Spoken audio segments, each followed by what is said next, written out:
Good evening, everyone present here. I thank Dr. Jaishankar ji, Honorable External Affairs Minister, to be with us today amidst his busy schedule. Also, I'd like to mention, sir, your delivery at the UN General Assembly was factual, humble, yet pointed at the right directions where every Indian needs answers, be it UN or our neighboring countries. It was Sir's idea to have a conversation rather than a keynote address. So ladies and gentlemen, here's presenting Dr. Jay Shankar, the voice of India's diplomacy to the world.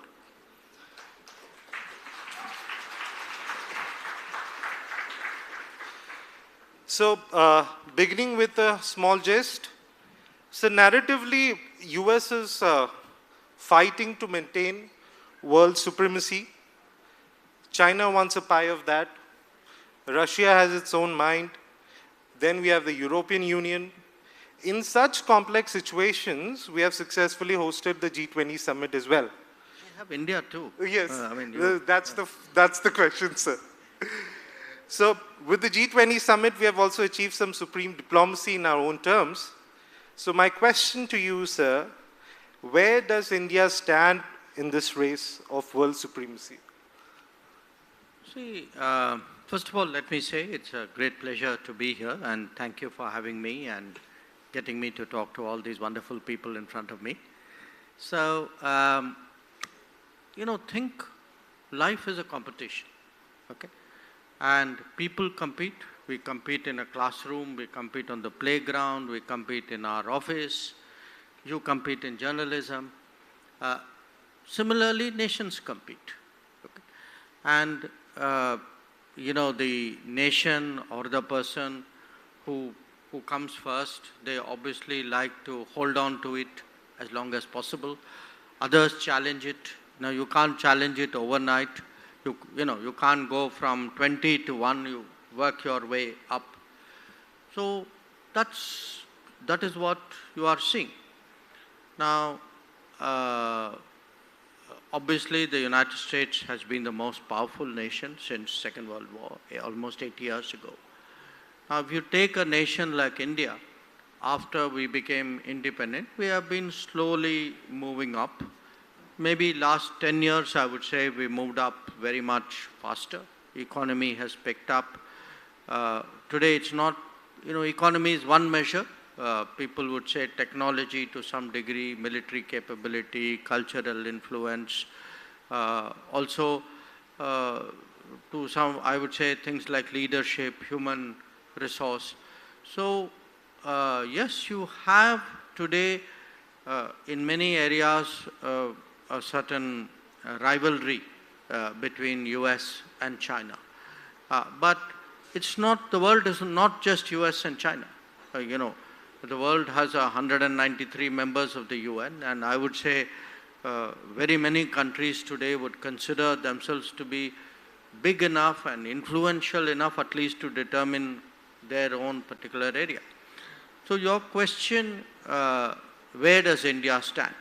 I mean, you can say in a literal way, economically, we stand number 5. We were number 10 10 years ago. I think by all assessments, I mean, it's not just my assessment, by all assessments, in the next few years, we will move up from number 5 to number 3 in terms of the size of the economy. But if you look in terms of, where we are making an impact, where we can grow very much more is technology, because that will become a big factor in how to judge power, how to wield influence. In many ways, I would say people, because we are heading for a global workplace. In many cases, populations are shrinking. The world needs people. The world needs the right kind of people, people who have talent, people who have trained. And I think, if we do that at home in a big way, that is why in the third term, what the Modi government has focused on is how do you manufacture more, because from that technology will come, but how do you train people more? You would have seen just 2 days ago, I think Prime Minister inaugurated this internship program. Right. And how do we get the right kind of people with the right kind of skills right from schooling onwards? This would be a very big issue. So, taking a cue from your answer with Prime Minister Modi's third term, so sir, I agree, and most of us sitting here would agree, that the world does look up to us as a rising economy, and we have achieved at certain levels, at certain distinctions. Sir, as a diplomat, my question to you is, in Lok Sabha elections, the results of the ruling Prime Minister Modi's government, it was 282 seats in 2014. Then 2019, it was 303 seats, and now 240 seats. So the question is, does the change in the numbers of 2024 Lok Sabha elections affect the continuity of marketing a stronger nation to the world? Short answer is no. Longer answer is, see, when you go abroad, I've just, I was in Sri Lanka yesterday, I was in America the week before, in Europe the week before that, or 2 weeks before that. See, finally, for the world doesn't follow all the details, kisko kitna seat mila. This is something which is our domestic conversation. For them, they look, okay, who's in charge? Whose government is it? For them, it's a NDA government, it has Prime Minister Modi. And I would say one thing, look, in democratic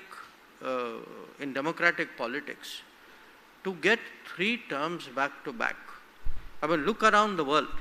When was the last time, anywhere in the world, in the democratic world, when was the last time in the democratic world any president or prime minister was elected back to back 3 times? I think probably Angela Merkel is the only person I can think of in this century. Maybe in the last century, Margaret Thatcher, and of course in our own country, 60 years ago, Nehru. But after 1962, after 1962 till 2024, there are people who struggle to finish their term, leave alone get 2 terms. Third term wasn't even in anybody's mind. So, look, it's a big achievement. And politics will have its ups and downs. I'm relatively new to it, but this campaign I could see it from inside. So there are many factors which go. There are local issues, there are state issues. But the bottom line is what? The bottom line is that Prime Minister Modi is there for the third term. Yeah. Sir, how does India respond to the criticism that is its growing relation with Israel, which may undermine its support for Palestinian rights? No, I don't think it does. I don't think the criticism is valid.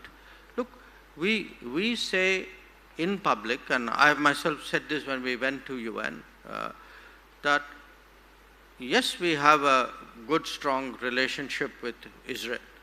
But at the same time, we also believe that there must be a solution for the Palestinian, problem, if you can call it that.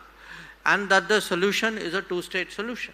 That there must be a Palestinian homeland, but it has to be negotiated between the two. So because we say that we have good relations with Israel, we have not changed our position on Palestine. So, when it comes to these kinds of issues, big countries, mature countries, I think have that ability. And they should, in my view, even small countries, if they are sensible countries, they should not say, because I have a relationship or I have this point of view. Life is not black and white. There are many sides to it. Good relations with Israel and support for a Palestinian homeland can, in my view, mediation kind of situation. Right now, there is an issue in Gaza, there's a different issue in Lebanon. There are tensions between Israel and Iran. There are, Houthis who are part of a regional issue who are firing missiles at different people. So it's very complicated, but I would say eventually, because people have tried to mediate in the past. I mean, America has mediated, Norway has mediated. There have been various Arab peace plans as well. So to me, at least, this situation doesn't look like a mediation situation right now. It looks like how do you limit the conflict and how do you, find a way by which the humanitarian situation is met. So, given the unrest in West Asia and the disturbed Red Sea route, Israel aggression in Palestine, etc., what is the future of two flagship initiatives, that's I2U2, India, Israel, UAE, US, and IMEC, India, Middle East, Europe Economic Corridor? See, the last year when G20 was going on, at that time a number of countries got together. This is what, so that people know what IMEC is. This was India, which was the eye of the IMEC, the Arab countries, that is particularly UAE and Saudi Arabia, which was the Middle East, and then Europe. So you had France, Germany, Italy, and the US was also involved.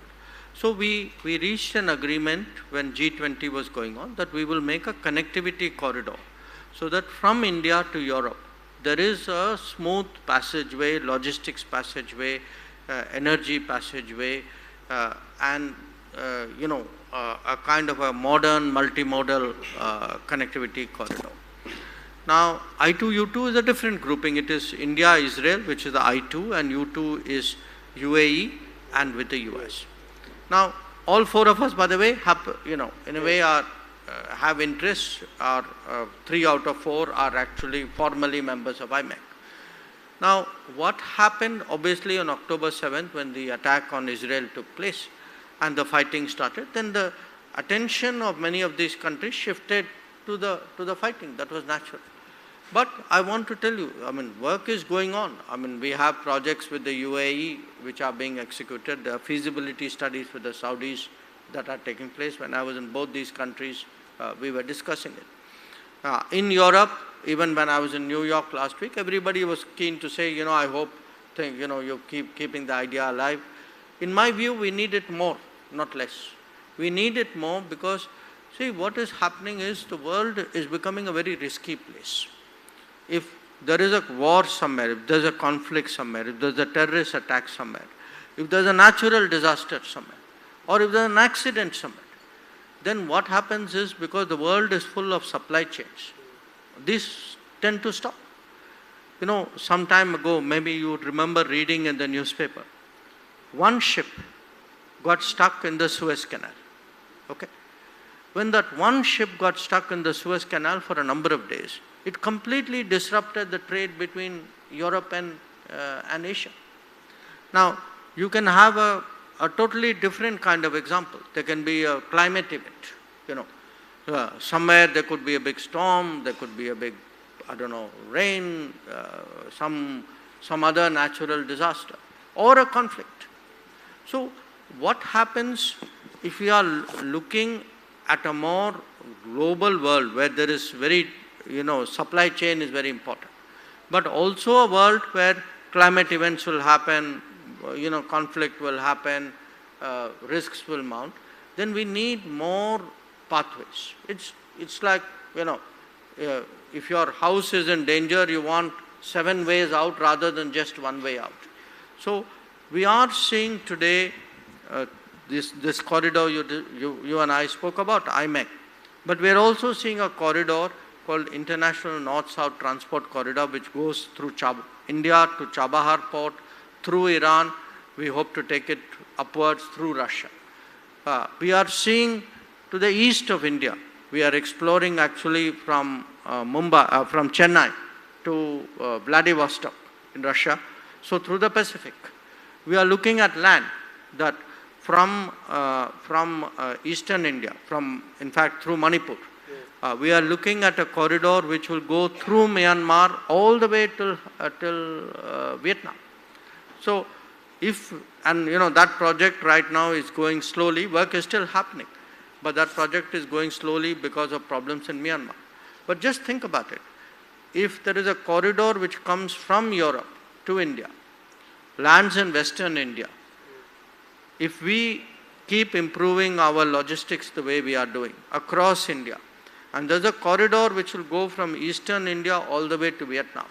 From the Pacific Ocean through the Atlantic Ocean, you will actually get a corridor of which the Indian segment will be very, very crucial. So I would say maybe in the next 10 years, the entire connectivity picture for the world can change. So these are all very big ideas.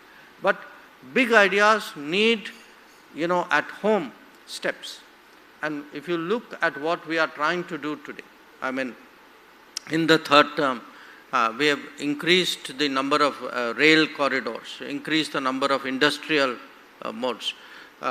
We are creating new ports, deep sea ports in India. So the whole idea today, what Prime Minister Modi is trying to do through Gati Shakti, is to modernize our infrastructure, not only for ourselves, but to plug it into this bigger movement which we will see. And that will actually have huge economic consequences for us. Okay, sir. I shall narrate a situation or rather reality to you, and I wish to know how you read this. So, PM Modi visits Russia in July. Mm-hmm. Then PM Modi visits Zelensky in Ukraine in August. Then NSA Ajit Doval meets Russian President Putin to debrief on PM Modi's Kyiv visit in September. Mm-hmm. My question to you... you forgot two events. What? Before PM Modi meets President Putin in July, PM Modi meets Zelensky in Italy in June. So okay? I'm talking about home ground, sir. So he meets Zelensky in June, he meets Putin in July, he meets Zelensky back in August, NSA Doval goes to meet Putin in August, and then PM Modi meets Zelensky again in September. But I'm talking about home ground, sir. At home ground. Sir, my question to you is, at times when we are very vocal and strong of our stance on world issues, why do we need to debrief the Russian president on PM Modi's visit to Ukraine? No. What are we trying to do? If you are trying to mediate, then why shy away? No. You don't necessarily have to mediate. Sometimes you have to communicate. Right. Let's assume you have a problem with somebody out there. I come to you, we have a conversation. In my view, that conversation is of interest to the person out there. I go to them, you are okay with it. So I say, okay, let me go and describe that, what is our talk to this person. They tell me something. That's also of interest. I come back to you and say, that's what they say. Now you say something about it. I go back to them. So what is happening here? We are actually simultaneously talking to two countries who are having a conflict. Obviously, the talk is centered around what the conflict is about. It was necessary for NSA Doval to go to Russia so that the Russians know also what what Prime Minister spoke to Zelensky. So the whole idea today is that there is a conflict now which has entered its third year. Okay, right. It's a very serious conflict. If you look in terms of the human cost of this conflict, it is enormous. It's really hundreds of thousands of people have died. If you look at the economic consequences, it's huge. If you look at the implications for the world, the whole world has felt its implications because oil prices went up, food prices went up, there were various complications. Now, you can either watch this conflict and say, none of us can do anything about it, so it will end when it ends. Or you can say, I'm one of the few countries, or in our case also one of the few prime ministers, leaders, who has the ability to speak there, to come here, to be very, to be honestly, both parties in a way I would say respect or trust him, and to say, okay, let me have these conversations and see whether out of these conversations something moves, something, let us say, even though you are at war, you might say, okay, I agree on that point, or maybe this is a way to go forward. So I think these are the beginnings of a communication process. Where it will lead, I have not quite reached the point which you said. But to my mind, I would say this. What I saw in the UN, and after that I went to Washington as well. Much of the world supports what we did. People are very happy today. They at least say, okay, you have a person like Prime Minister Modi, who, because you can count on your fingertips today, who has the ability to go to both capitals. And that kind of communication, because see, Prime Minister Modi cannot go every time to another capital and meet. So sometimes, it could be NSA Doval, it could be me. I've also spoken to some of the foreign ministers, including of those two countries concerned. So I think it's a good thing that we are doing, and I can tell you one thing, the world is with us. Sir, with the star career like yours, which is, I think, entering the 5th decade of diplomacy, am I correct? We have already done 4 with the services, and this is the 5th decade. So, with a star career like yours, and with over 4 decades of diplomacy, when can India expect a permanent seat at the UN Security Council? Don't put it on me. See, it's a tough one. It's a tough one because in a way, you can say an organization was created. 5 countries were given a very special position in that organization. And those 5 countries have a lot of influence in that organization also. Now, when you want to change it, and you say, okay, other than the 5 countries, who else would be included in that? 2 things happen. Those countries are not always, all those countries I would say, some of them may be more open. All those countries don't want necessarily to have more people on the table. Anybody, it's like, it is like boarding a Delhi bus, you get into the seat, you don't want somebody else sharing the seat with you. So what they do is, some of them at least have tried to slow down this process. The second is, out of the balance of 188, you have to agree, okay, how does it get reformed? Not only which country will go there, but how many countries will go there, what will be the system, what will be the other changes which will happen. So it is a very complicated negotiation. But I will say this, that this year in the UN, we had something called the Pact of the Future. We are looking, okay, this decade, what should we try to achieve? And more countries today accept that there should be change. I would say more and more countries also accept that in that change, India should be one of the countries. I can see our acceptance growing. I may be in the 5th decade of my business, but I can tell you even 15 years ago, that kind of acceptance was not there. It has changed. But we are still not there. It will require more work, more push, more persuasion, more negotiation. Okay, with this rising influence globally, why doesn't it reflect on our passports? We are still with, let it be the US Embassy for the visas, let it be the immigration, let it be the credibility of the passport itself. See, two reasons. One, don't go necessarily by other people's credibility of your passport. Your passport has one thing.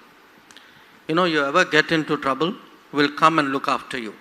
That I'm sure. Not many other countries today do that for their citizens.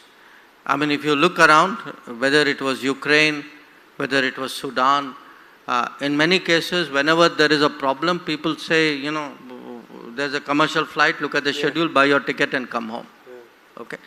So your passport has one value. We look after you. The safety. And that nobody puts as a proposition in that index. Yeah. If you actually make an index which government, which country actually has systems for looking after its citizens in trouble, of replacing their passports, of hearing their complaints, of sending their diplomats or even at times the military to go and look after the citizens. Let me tell you, you'll get a very, very different list than the list which you normally look at.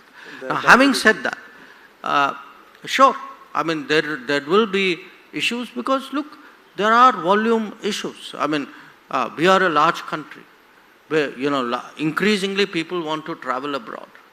Now, also, we are a country where, for a variety of reasons, people work abroad or move, there's mobility abroad. Now, not all countries can absorb it. Not all countries, in fact, can even comprehend it. So sometimes they just look at our numbers and, it kind of, I would say, perplexes or sometimes even intimidates them. So I wouldn't go so much by, the idea. We are trying to increase the number of countries with whom we have visa on arrival. Or we have, sort of no need for a visa. Easier visa process or even e-visas. E-visa. But here's the interesting point. If you look today at giving visas, please see how easy it is to get, how efficient it is to get an Indian visa. Okay? Most people of other countries actually apply online. And within 48 hours, 72 hours, they actually get an online visa from us.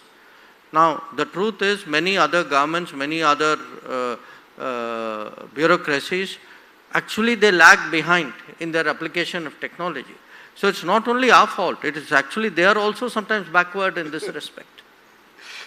Sir, in the light of the recent political developments and the fall of Sheikh Hasina government, how does Government of India plan to sustain or enhance its bilateral relations with the new Bangladesh government, with Sheikh Hasina taking shelter in India? See, those are, Bangladesh is a neighbor to us, we are a neighbor to them. As close neighbors, I mean, I think not everybody always appreciates it. It's our biggest land boundary. Our boundary with Bangladesh is bigger, I think, if my numbers, if my memory is right, than even our border with China. Now, the fact is that we have today such deep ties between the two countries. I mean, if you look in terms of business, in terms of trade, in terms of movement of goods, in terms of fuel, electricity, our connections today are very, very deep. The movement of people between us is very, very large. So when neighbors are so tightly connected, I think the natural logic of that will assert itself. Now there will be, look, in every country in politics there are changes. Sometimes the changes are smooth, sometimes the changes are disruptive. But to me, what foreign policy should do is to plan for these changes. That if we have to say we need to build such a strong relationship, that even if there are political changes, the relationship is big enough and deep enough and important enough for it to absorb those changes. And I am very confident with Bangladesh that would be the case. We will have, there will be a certain, I would say, bumpy period, there are issues there which may be of concern.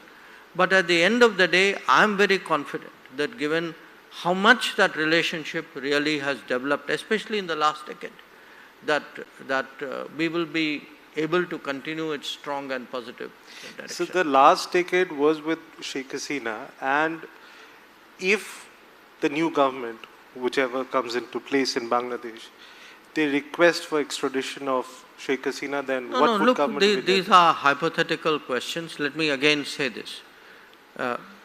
Put Bangladesh aside for a moment. Look at our other neighbors. We've had changes in government. Okay. Every time, you've had what many people said politically was a change which was challenging. People said, your relationship with that country is in trouble. What really happens? You watch after 6 months, watch after a year. The real cooperation starts to assert itself. So, with each one of our neighbors, if you look at Maldives, look at Sri Lanka, look at Nepal. So, with each of these countries, even though there have been changes, even though there have been governments with a very different mindset which have come to power, in reality, you can see that, eventually the logic of cooperation is today so strong. And we must make it as a matter of policy.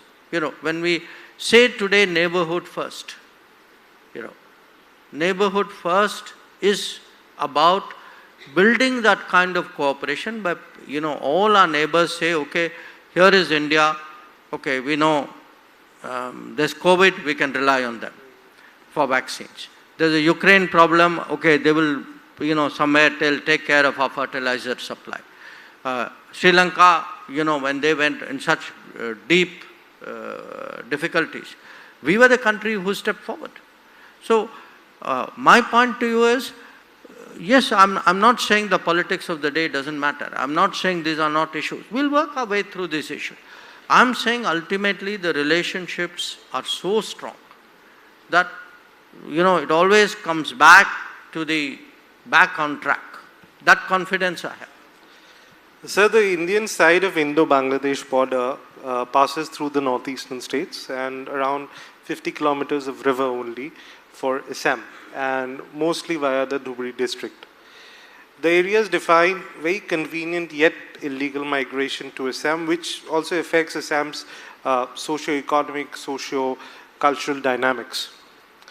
My question to you, sir, when will Assam be relieved from the stress of Bangladeshi immigration that too illegally? See, there's a severe border issue there with the river. Look, I tell you there is a larger issue. And before we came in here, you asked me what did I do in the morning. In the morning, I was actually delivering an address on Sardar Patel. On Sardar Patel and governance. And I'll tell you why I'm going back to it. Being democratic does not mean being, agnostic or, I would say, dismissive of the requirements of good governance. In the modern age, if you are a modern state, how can you not secure your borders? Every modern state does that.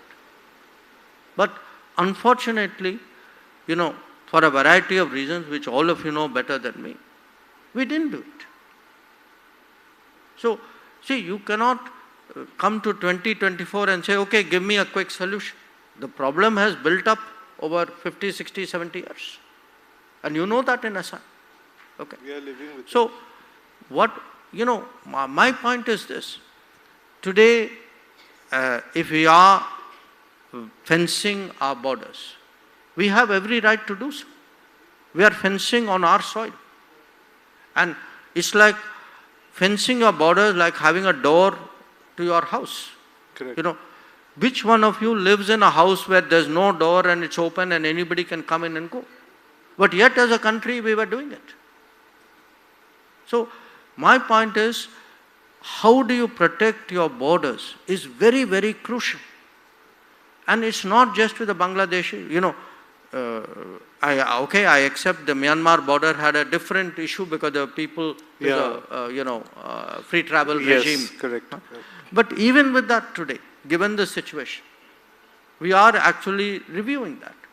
China border, again, we deliberately left the infrastructure. I mean, there's no infrastructure on the border.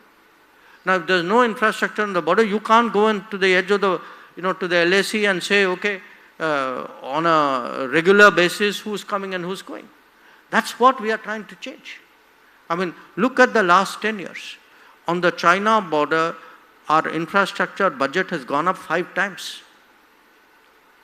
On the Bangladesh border, this government has made it a priority to secure that border. On Myanmar, if we have an issue which requires a review of the free movement regime, we are prepared to bite the bullet. So I do think that as a country, for us to know, this is our land. We must have the ability to secure our land. We must have a sense of who our citizens are. I don't think we should be defensive about it, and I don't think this goes against freedom. I think we owe it to ourselves. Sir, I need some quick answers to a few small questions, short questions. Provided your questions are okay. Provided your questions are okay. Do you confirm or deny on reports of China entering Arunachal, taking over entering the border? No, China entered the border in 1959. What are you talking about? No, recently, in last 5-10 years.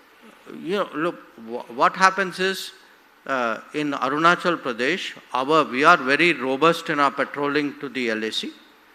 And I can tell you that, in terms of our patrolling in the LAC, there's been no major change in the border. I mean, last 5-10 years, maybe even longer.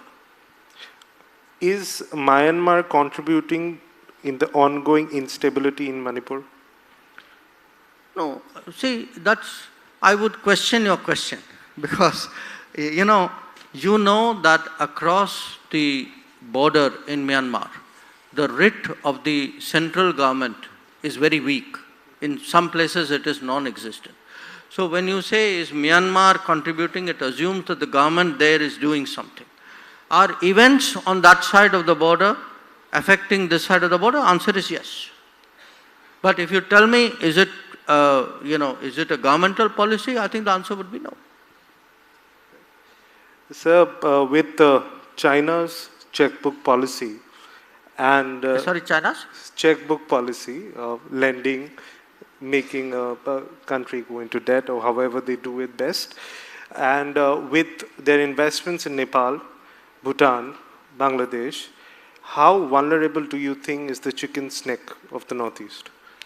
See, there are two aspects here. China is a neighbor. We should expect China to do what is in China's interest, just like we will do what is in our interest. So when you have a large neighbor, we have to learn to compete. And in my view, if you are looking at some of our neighboring countries and say, okay, is there a Chinese project there? I think the best way of dealing with that is make sure there's an Indian project, and make sure that our partnership, our support, our contribution is appreciated at least as much as those of other countries. So we cannot say other countries should not operate in our neighborhood. That's not, and our neighbors, after all, will also, if there is any sense of competition, they will use it to their advantage. That's natural. So my first point is, we need to compete. My second point is, where the Northeast is concerned, our first duty is to develop the Northeast, give attention to the Northeast, put in that kind of investment and resources. Don't only pay lip service. For many, many years, 20 years, people are saying, look east policy. We sometimes say, look east should start in Delhi, looking east at the Northeast. And to look east and act east in the Northeast, which means, ministers should go, programs should move, investments must happen, private sector must be active there, more educational institutions should be there. So, when I read about projects like, okay, now in Assam, we are seeing a semiconductor factory. Right. That really impresses me. Because that's not where people 10 years ago would have expected such an enterprise to come. I mean, to me, that's real change that is happening there. And I see it in other areas. I mean, I look at many professions today, and I can see visibly the participation of people from the Northeast in those professions is growing. Okay, thank you. So we are coming to the end. I'll do a quick rapid fire, which is mostly non-political. I'll try to keep it very simple and quick. You have to choose between, I'll give you two options. You have to choose either of them, and you have to choose. There are no prizes for the winning also. So the first question is, one person you wish to have dinner with, Kim Jong-un or George Soros? What was the first one? Kim Jong-un, the North Korean. I think this is Navratri, I'm fasting.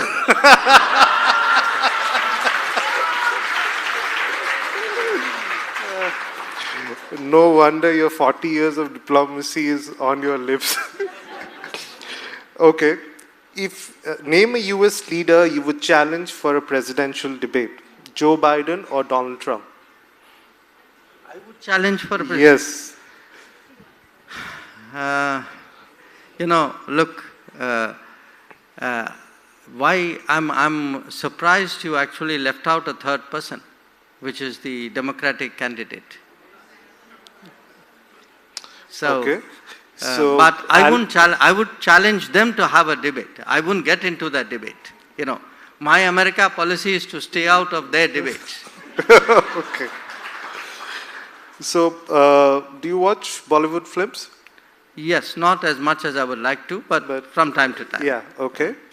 So, which film title do you think best represents India's relation with Pakistan?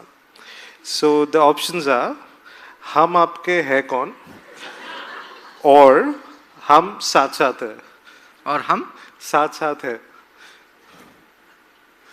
अरे ये सोचना होगा पर मैं I'm going to Pakistan. So I will leave that film untitled for a moment. वापस आके पूछ लेना. So maybe on 17th I'll give you a call for an answer on telephone. नहीं वापस आके पूछ लेना बता देंगे. ठीक. So given your extensive travel, what would you buy at a duty-free shop, liquor or perfume? Probably neither, because most of the time I go through airports in a days, and I would say on balance I may be looking at, I don't know, maybe my colleagues are here, probably a book or a tie. These are more likely. Okay, which aspect of yourself do you prefer? The diplomat Jai Shankar or the minister Jai Shankar? It depends where I am, so both are useful. I would say a kind of a hybrid. Since you cover the whole world for work, on a holiday, where would you rather go? Maldives or Lakshadweep? Maldives or? Lakshadweep. The president of Maldives is coming tomorrow.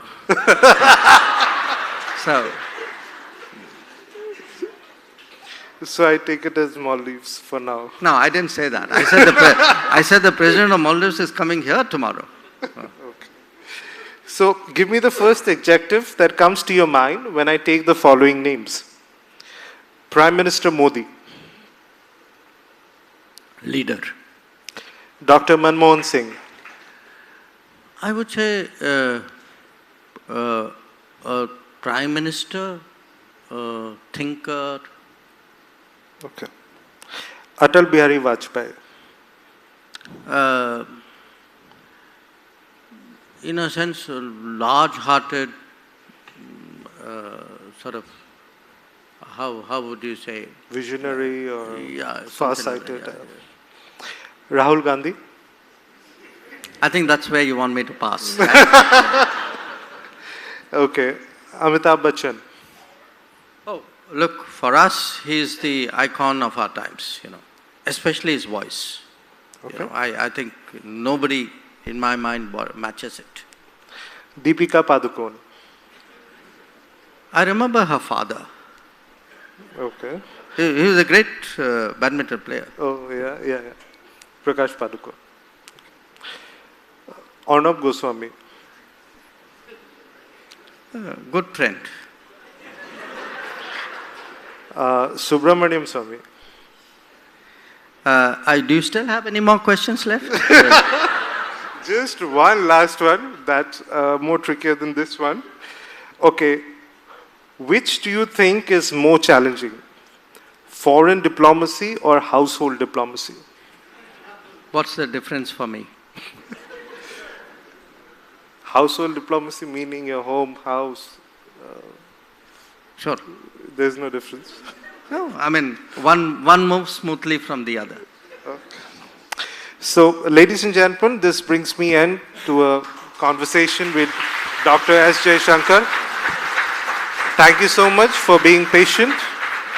I think we have some questions here. We do have, but Honorable Minister's office has informed that he has an important assignment at 6 o'clock. So we have to drop that section. Please forgive me, there are many, 44 questions still there. That Thank is you the very highest much. question still now, by the way. Thank you.